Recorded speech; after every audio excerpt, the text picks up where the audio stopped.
to cause something far more destructive: the solar wind.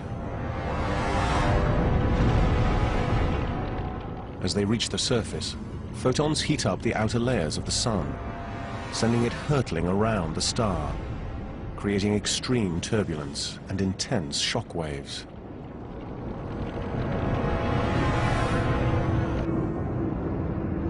It's so violent, we can actually hear it. Picked up by the orbiting SOHO satellite, this is the sound of the sun.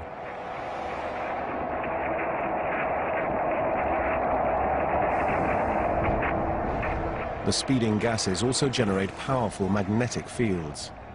As the star rotates, the fields clash and burst through the surface.